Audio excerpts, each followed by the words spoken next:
them pain or anxiety or a doubt. And I want to just say I think that's worth acknowledging at the outset of today's episode by probing into the difficulties that many of our listeners are grappling with when it comes to porn use.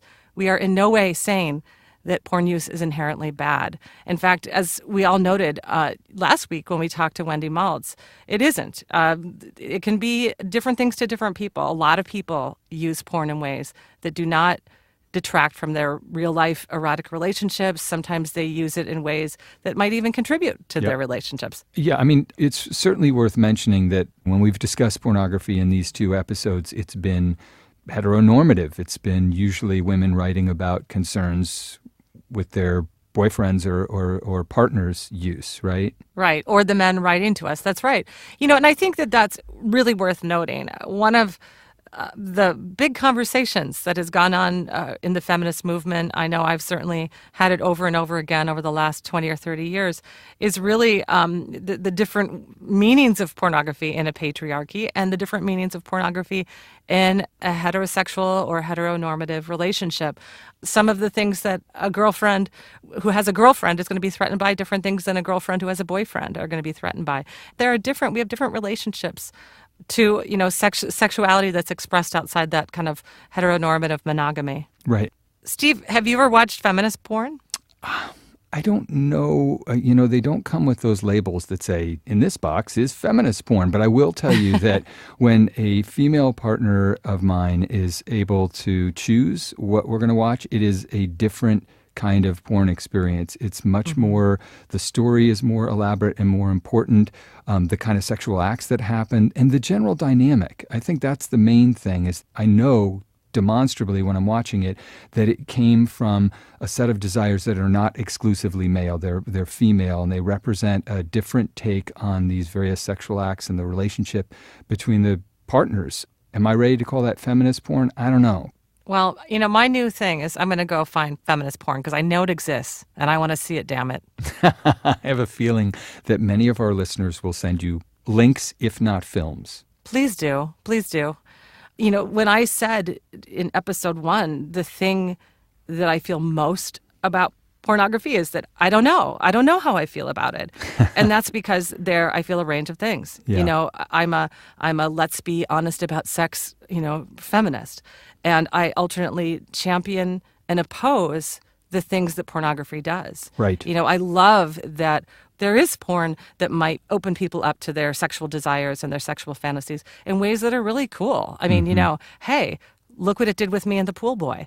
Yeah, who could forget? I mean, really. It's also, it's also true. So that's the champion part of me. It's also Right. true, and this can't be denied, that there are real people who are involved in the sex industry who are hurt by it, Right. and who, there are really misogynistic strands, in a lot of pornography, which I, as a feminist, find deeply problematic. And so what I want to say, really, as we begin this discussion, is that I really am still that same person who's wondering all of these things. It's not about coming to the final answer or making a judgment about what pornography is. It's not about that for me, at least. Mm-hmm. Yeah, and it's important probably also to say that, certainly we recognize that there are people who invest a certain amount of energy trying to figure out whether you can become addicted to porn and so forth. I'm not interested in that question. That's a sort of clinical question that we're concerned with when people are writing us letters saying in their own relationships that they're troubled by either their use or their partner's use of pornography. Yeah, and I think that the way we think and talk about porn does have to really change with the times. And some of that idea of it's not an addiction is rooted in really the kind of fear that these really, the religious right has weighed in so significantly on porn. They classify, many of them, all porn use as problematic and shameful. And those ideas are steeped in beliefs and morals that that you and I don't have. And I think most people who listen to our show would say we're pretty sex positive. We're pretty open about what are people doing? Right. What are people struggling with? Right. And it is true. Most professionals in the field do not classify porn addiction as a mental disorder. And I think that that's still in flux, too. When I was doing that research, what I found is some people say, well, it is like a gambling addiction, or it is like this. And other people would say, no, it's a different thing. But one thing that all of these doctors and researchers agree on, and certainly I think you and I agree on, is it is, whether it's an addiction or not, whether it's a classifiable mental disorder or not, it does become a problem in a certain percentage of people's lives. You know, people who start to use it excessively, who feel that they are using it in some ways to distance themselves from others, or who can't, have erotic relationships, or people who are partners with somebody who's using it excessively, Right. And that's in some way impacted their intimacy. That's where we're really talking today. And we're going to have some help talking about this issue, because it's something that, frankly, I don't have any first-hand experience with, and it sounds like you do use pornography sometimes, but it at least in any grand way hasn't become a problem in your life. We're going to talk to Noah Church, who has had a problem with it in the past. He started using porn when he was 9 years old. Okay, that scares me. I want to ask him about that. Yes, as that's the precocious mother porn of, use. That's right. My daughter's about to turn 11. My son is 12. He struggled with porn addiction until he quit using porn at the age of 24. He's the author of the book Whack, Addicted to Internet Porn, and he runs the website addictedtointernetporn.com. And again, I'll say, when we use that word porn addiction on today's episode, we're not suggesting it's an official mental disorder. We're suggesting that porn can be a difficult experience for people who use it excessively, and this is the way that we're using that terminology. So Noah just happens to be here in the studio with us today. Yes. Welcome to Dear Sugar Radio, Noah. Welcome, Noah. Thank you so much. It's such a pleasure to be here. Thank you. I'm so, we get so many letters about this topic, so I we're bet really you do. excited to have you here. So where do we begin? I mean, tell us your story. Yeah, let's begin at age 9. I mean, what's this about age 9? I have to say, I've always been really open and honest with my kids about sex, but I'm shocked that at 9 you started using porn. I don't blame you for that. How did that happen? And is that normal, do you think? Well, for me, I just had the idea one day. Hey, I like looking at pretty girls. Maybe there are some pictures online. I'll go to Google and search for pictures of pretty ladies. And I liked what I saw, so I kept looking at it whenever I had the chance, whenever my parents were in the other room, or I had a little bit of time home alone. And it just continued on from there. It got worse when I got a computer in my own room at age, 13 or 14. And I was using consistently all throughout my adolescence and my teenage years. And looking back now, I can see that it created a lot of problems in my life. Oh, excuse me, what does consistently mean? So it wasn't necessarily every day, but several times a week for anywhere from a half an hour to several hours in an evening. And there are people out there who use a lot more and people out there who use a lot less. But for me, the content kept escalating to more extreme stuff. At first it was just pictures, not even pornographic in nature, just of sexy ladies. And that's what I like to look at. But the amount of content available on the internet, and you might not realize this if you haven't explored it yourself, is vast and unlimited and free these days. And this was 15 years ago. It's a lot worse now. But I was exposed to things like bestiality porn or incest porn by the time I was 11 or 12. What's happening as you're doing that? Because it's no longer about just trying to relieve a sexual desire. What's going on when you're browsing around for that long? Right. Well, internet porn is very different from any sort of media or stimulation that we've seen before. It's not like VHS tapes or going to a movie theater where you watch an adult movie, because it's unlimited content, accessible as soon as you want it. Right. So it became more about the novelty of what I was looking at and always seeking something new than it was just about reaching orgasm. I would delay orgasm just to keep going and going and going. Yeah. And that's called edging, and it can be indicative of a more problematic relationship to porn. At the age of 18, I had my first long-term girlfriend, and we felt like we were in love. We were very attracted to each other. We decided to have sex. But when it came time where she was naked before me in the bed, and I was very attracted to her consciously, but on a physical level, I just wasn't aroused, and I had no idea why. And no matter how many times we tried, and no matter how many different ways or in different situations and tried to get comfortable with it, it just didn't work. Wow. What do you think that was? At 18? Well, I know, at that's... the time, I had no idea. I searched for answers, like on Google. You really didn't know. You were like, what's going on? Young guy erection problems. What's going on here? And what I found was that if it's not an organic problem, like a vascular issue, and I knew that wasn't it because I could get hard, no problem for porn, Right. and reach orgasm, no problem. Yeah. Then it must be performance anxiety. Like I was stressed out or nervous about it being my first time, and that was getting in the way. And that didn't feel right because I did feel very anxious, but that came after failing multiple times Right. because it was so traumatizing for me. I didn't know. And for her too, I bet. I bet so. Oh, And I boy. was ashamed of it because I felt broken sexually. So I wasn't able to talk to her really openly about it. And it ended up leading to the end of that relationship. Wow. But do you think so? This is something I've heard a lot. And one of the things I have to say as a woman, a lot of women feel jealous of their male partners using porn because they feel like, listen, I can't meet that standard. Yeah. I'm a 48-year-old woman who's given birth to 2 kids, and like I don't have a porn star body. Like my husband and I have a sexual attraction to each other, but it's not necessarily based on like you have the perfect porn bod, And I'm curious about that. Like, is that what was going on for you, that you had seen such a sort of exaggerated ideal of the female form? This is a very common misconception, especially among partners. I hear from women all the time, like, why aren't I enough? Aren't I attractive? Like, he married me. Why isn't he Yeah. sexually attracted to me? And it's just not a fair competition.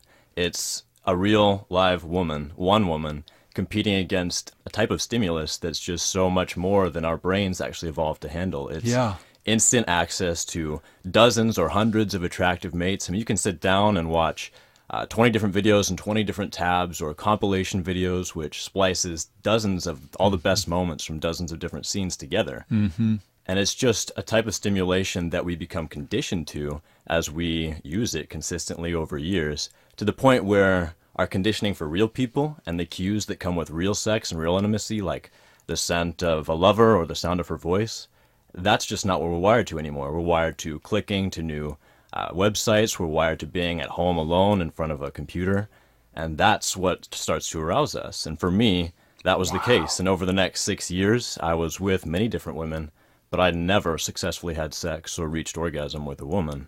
Oh my goodness. Until I was 24, there was a moment when I realized I had to face this. I had to find out what was going on one way or the other. So I searched for answers again, and this time what I found was completely different. I found that there were thousands of other people out there who had lost their ability to have sex, real sex with real people. And what they all had in common was a history of years of internet porn use. And there were people out there putting their faces in publicly, like Gabe Deem of RebootNation.org, who was telling his story of how he had to quit porn to get his erections back, and it took him 9 months to recover. And the TED Talk, The Great Porn Experiment by Gary Wilson, that was really my light bulb moment where I realized, wow, pornography has really fucked me up. And it made it impossible for me to have the type of happy, fulfilling, mutually joyous relationships that I really wanted. So I immediately quit. And it took me 2.5 months before I was able to have sex for the first time with my current girlfriend. And then almost a year before I felt like I was back to where I would have been sexually. Like just a normal. Yeah, had I never been using porn. Yeah. So first of all, my head is spinning with questions. And I just want to say, as I was just listening to you talk, thank you so much for being honest about your life, because Yeah. I think that this is a huge problem for a whole lot of people. And as you know, it's one that's also steeped in so much shame. I mean, to me, one of the very first definitions of porn is like the thing you do in secret, the Yeah. thing that you hide. I mean, most of us, even back in the old fogey days when Steve and I were kids and we first found porn, it was, the magazine tucked under the bed or hidden in the little secret compartment. And, as you say online, it's like you shut that computer the minute somebody else walks into the room, right? And it's this hidden thing, and here you are talking about it. So it's enormously helpful. When you decided to quit, how did you quit? Well, it's pretty simple. Stop looking at porn and stop touching your penis. But so often when we think about addiction, right? Yeah. People are like, I can't quit by myself. I mean, so, it sounds like you did cold turkey, but a lot of people. I mean, you've talked to a lot of people presumably now who feel they have a porn addiction. Is it a hard thing to just stop cold turkey? How do people generally do this? Well, I say that it's simple, but that doesn't mean it's easy. And a lot of people are truly addicted, and I was too. And that means that even after we've quit, we can still have powerful cravings to go back, and these ingrained habits that push us toward returning to our previous behavior. For me, at that beginning point, I had been lost for so long without any hint of a solution that when I knew that porn was the issue, and I knew it from reading hundreds of people's stories that were so similar to my own, and learning about the brain science behind long-term addiction-related brain changes and how that can change how we react to stimuli, in this case, sexual stimuli, I saw a light at the end of the tunnel for the first time in a long time, and I was filled with so much hope for the future and so much pain over what I had caused myself that was enough to keep me clean. For the first 8 months, I didn't end up relapsing later that year. And what happened when you relapsed? Well, I'd been for that first 5 or 6 months or so, I was with one woman, and she was the first woman that I really was able to feel like I was in love with. I had told that to women before, but with her I realized I hadn't actually felt that emotion before. That's because porn doesn't just cause porn-induced erectile dysfunction, which is what I had, but a myriad of other changes in how we perceive life. It makes us less interested in just daily activities and less stimulated by them. I realized that it had nulled my ambition and my ability to feel emotions. Looking back, for 12 years, from the age of about 10 to 22, I didn't cry a single time because I was emotionally numb by what I was experiencing. So once I had quit, I was finally able to feel love, and that was extremely transformative for me. But that relationship didn't last. I think it was May 2014 that we broke up, and a few months later, and I was just, in a darker place again. And in times of stress or depression or loneliness, people who are addicted are much more vulnerable to relapse. So I chose to relapse in a moment of weakness, and it was amazing. As soon as I made that decision in my mind, I was rock hard, and I was literally shaking with adrenaline. With excitement that you were going to do it. Yeah. Not conscious excitement, though. Like, I knew on a conscious level that this wasn't what I wanted, but on a primitive level, it was like a heroin user who was seeing heroin for the first time after months being clean. So it's been 2.5 years or so since you really stopped using porn and changed your life, right? So, and how did this, tell us about how you came to write your book and to found this website, and, how bringing, I guess, your story into the public and helping others has been part of your journey too. Well, the book just started as a journal that I was writing for myself about my lifelong interaction with sexuality and pornography and my process of recovery. And I started sharing it online on some anonymous forums. And a lot of guys and girls out there seemed to find it really helpful. And I realized, searching around, that there was no book out there that really dealt with this issue on a level that I would have needed when I was 18 or 19. So I just decided to write the book that I would have needed when I was younger. A book that encompasses the science behind how long-term porn use changes our brains and alters our sexuality, a guide to recovery, a chronicle of my own story and other people's stories. And I decided to publish that and start speaking out. Wow. Well, let's read this letter and get your reaction. Yeah, I'm We'd so love curious. your help with this. We have more questions, but let's just get to this letter. Dear Sugars, I'm currently engaged to a wonderful guy. We laugh, we have adventures, we travel, we exercise, we cook. I love being with him and love so much about him. After we moved in together after a year of dating, a significant problem came up. He watched porn and masturbated almost every day. He had been doing this since he was 13, and he's now 35. He was quite open with me about it, and we talked about how it made me feel and how it affected our relationship.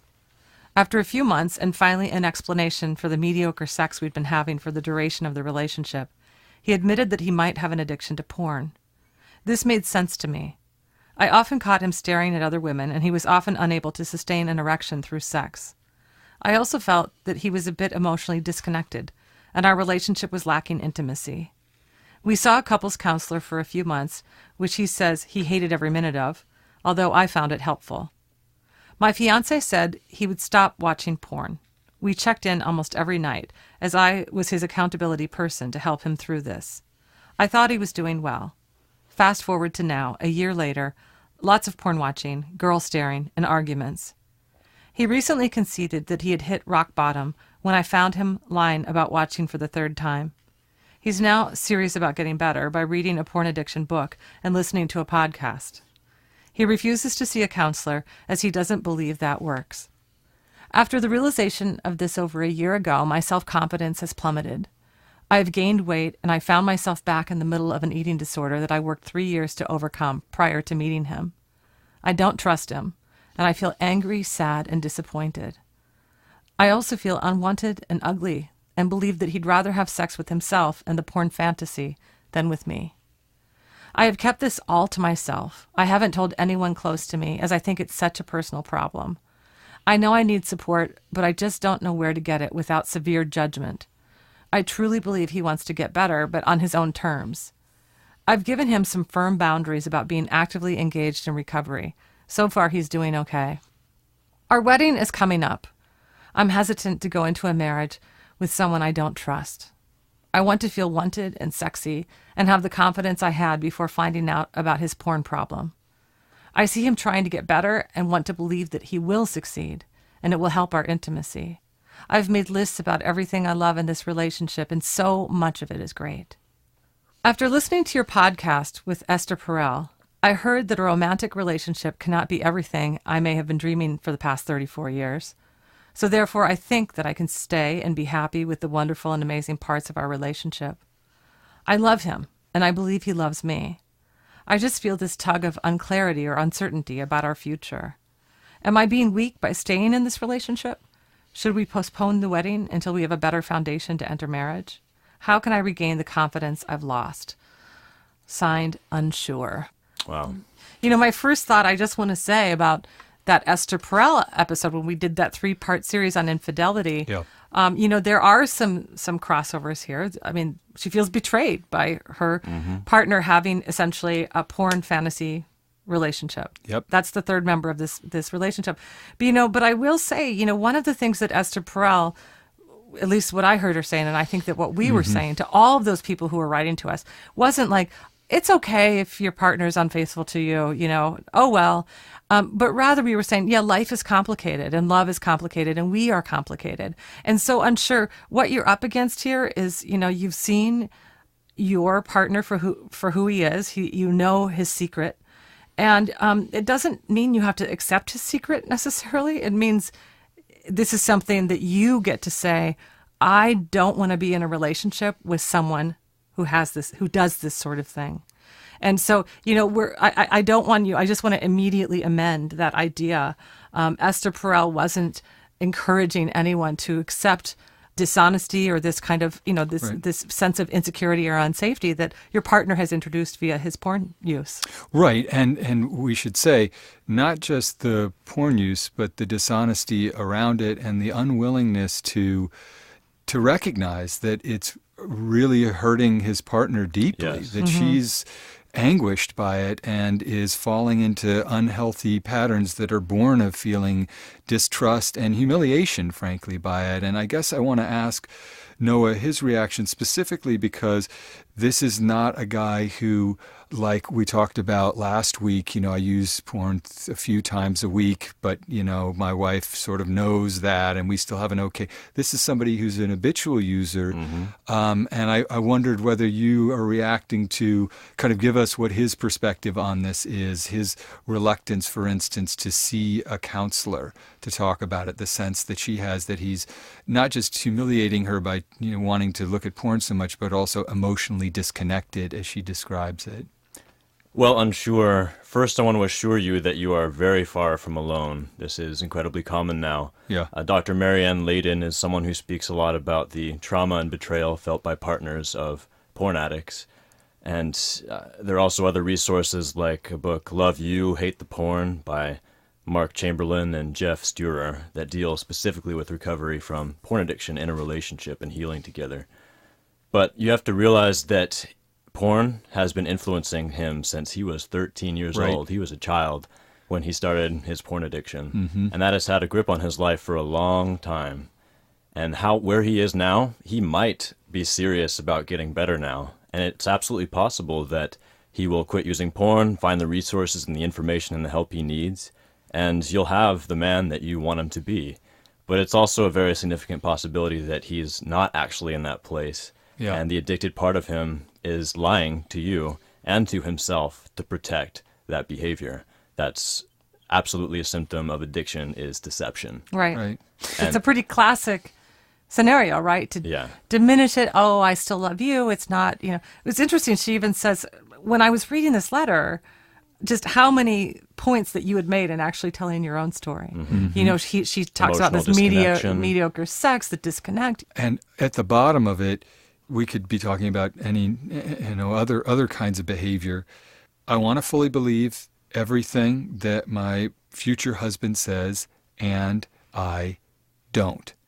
So, she doesn't trust him. Right. And it's tough because, again, without getting in too deep into the particulars, she's 34 and been involved with this guy for a while. She's invested a lot. They're planning a life together. The stakes here are very high. And if you don't believe the person that you're with, especially about a behavior that sends you into an incredible, unhealthy shame spiral, and he's not able to hear that and say, okay, we just need to take care of this. Go to a counselor, do whatever it is that will allow him to start grappling with what has been in his life for much longer than she has. I don't think that's a person you make that long, good promise with. Well, I'm sure it sounds like your gut is telling you that he is not being fully honest with you. And there are signs here that might be true. He's reading a book, he's listening to a podcast, but if he's not willing to have a fully open and honest dynamic with you conversationally, talking about this consistently, that is a sign that he's still hiding things. One thing I'm sure that's always a clear sign to me, if somebody has changed. So that he lied to you 3 times. And on that 3rd time, I hate to be cynical, but I do think that he might have sincerely felt he had hit bottom by the fact that you busted him that 3rd time. But, there's a very big difference between somebody who realizes they hit bottom when they've been busted and somebody who realizes that they've hit bottom because they've actually had that awakening, that realization, that moment of truth that, like Noah described in himself. He sees this TED Talk and he's like, wow, that's me. I'm going to change my life. Nobody was standing over Noah saying, you need to change this or I'm going to leave you. And I do think that sometimes a partner saying you must change or I'll leave you. I do think that can be the inciting incident. But pretty quickly after that, the person who needs to change needs to be the engine of their own change. Yeah. And here's what your partner would be doing if he had actually changed. He would be coming to you and talking to you about all the new realizations he's having, about the things that have been hard for him, the things that have been enlightening to him as he's learning more about this problem. He would be actually opening up that space of intimacy. I mean, look at your journey, Noah. You went from somebody who was so ashamed you never talked to about to anyone, to now you're just like telling the whole world, right? And the reason that you're able to do that is you owned it. You took responsibility for your life and decided it wasn't about shame. It was about, just what happened. Yes. And that actually, that part of you learning how to heal yourself was sharing that journey with the world. And I'm not saying I'm sure that your partner needs to do that, but he certainly needs to be sharing it with you. And the fact that he isn't, it tells me that he's not on that journey. I agree 100% with what you're saying. And for me, when I realized that I wasn't alone, this was a common problem, and it was because of my early exposure to porn, that it wasn't my fault. I was just a kid and I was curious. And that broke down that shame and allowed me to feel like I had companions in this and I could share this and I didn't have to be ashamed of it. Yeah. One thing that might help him get there, I don't know how educated he is about this process, but if he learns about the brain science and how he is physiologically affected by his porn habits, that could be an eye-opening moment. So if you sit down and watch some videos about that together, or just talk about that with some literature, that could push things forward. Yeah, it's tough. In some ways, he's forthcoming. He originally told her about it, but you don't feel reassured. And at the very least, I think you have to be able to say to this, your fiancé, I don't feel reassured. You can't just bite your tongue. And I think it's also very dangerous, and I know if you want to speak to this, I'd be interested to get your view, for her to be the accountability person.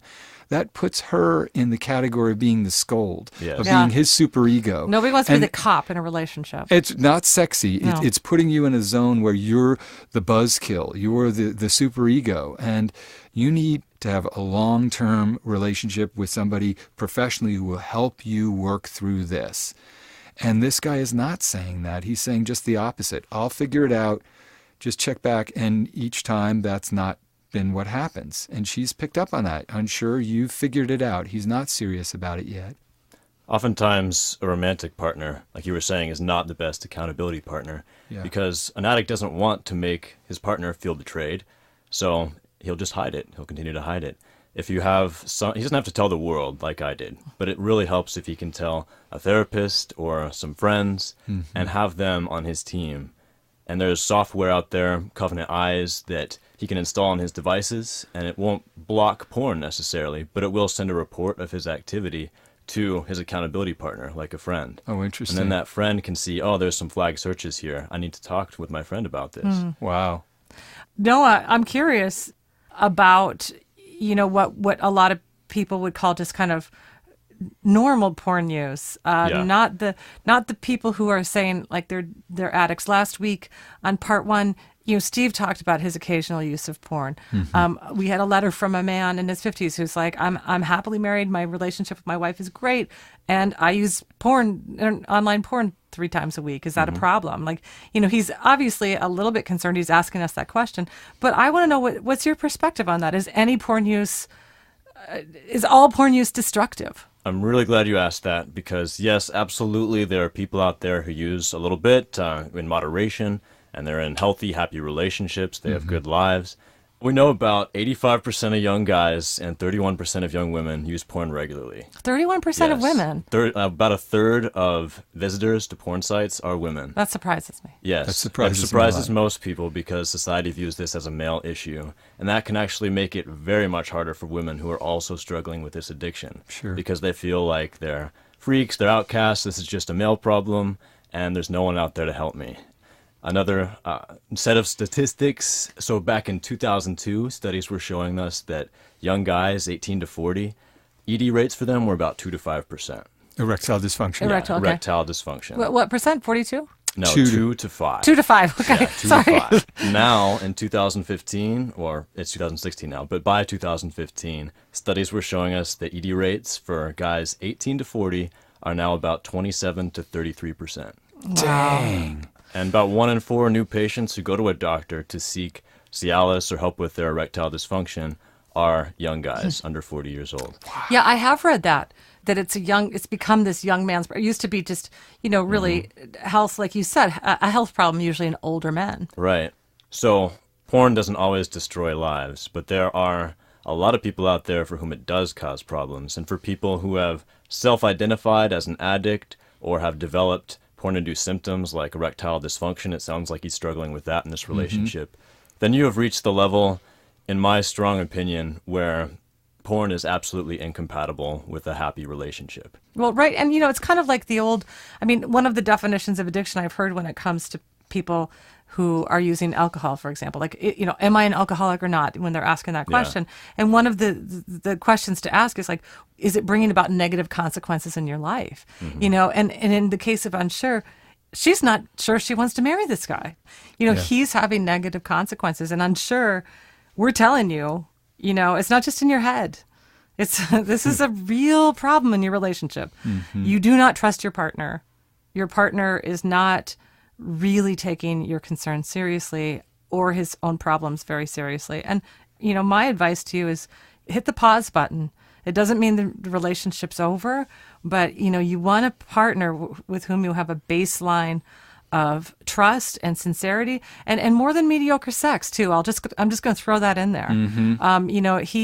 Sex is an important part of a marriage, and you're really starting off pretty poorly if you're having mediocre sex from the beginning. That's probably caused by somebody's porn addiction. Right. So yeah. Take that seriously. Yeah. I mean, geez, boy, you think about the early days of a relationship. No, and scorching it's like, hot. Oh God, Jesus. Yeah, that's what I what pine you came for. Yeah, exactly. Or, no pun intended. Never is with you. All right. I'd like to add one positive and hopeful thing, which is if you two are able to break through these barriers and heal together truly, then you can have a relationship that's closer and more beautiful and more satisfying than you've ever had together before. Yeah. That is so true. Noah, you're proof of that. I mean, you came out the other side and you finally got to experience what it was like, I never knew that relationships or sex could be at this level that I experience them at now. Yeah, well, Thank Wow. you. Thanks for offering that insight. What a great guest you've been. We really appreciate thank you so coming much, in. Noah. Thank you. It's been such a pleasure being here. Oh, you've been great.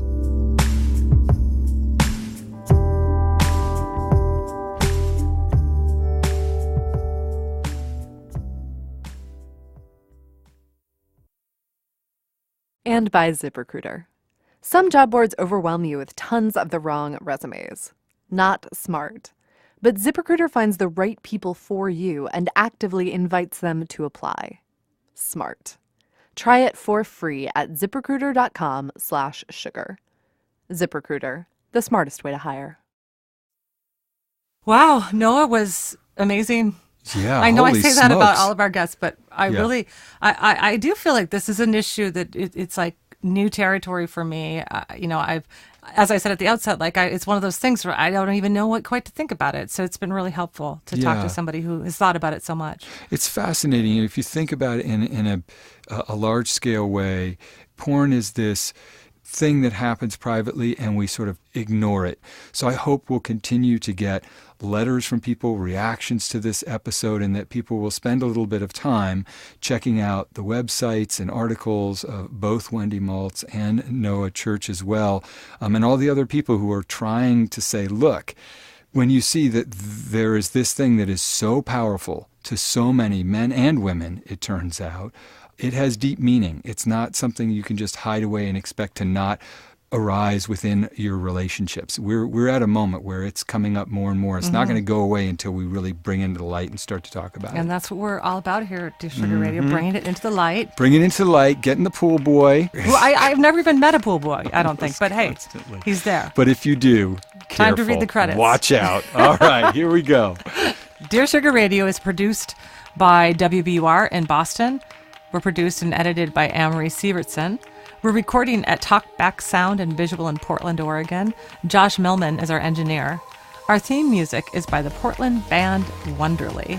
Vocals are by Liz Weiss.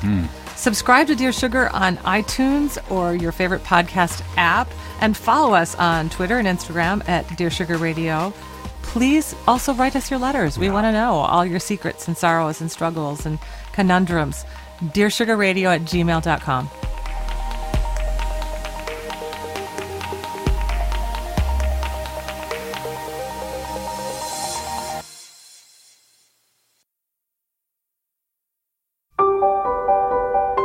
If you want to hear more stories dealing with matters of the heart, listen to Modern Love, the podcast. We think of ourselves as like the touchy-feely, go deep, radical empathy kind of podcast, but we're not the only player in town. We're not the only cat in this bar. There's also Modern Love. It's people going deep into stories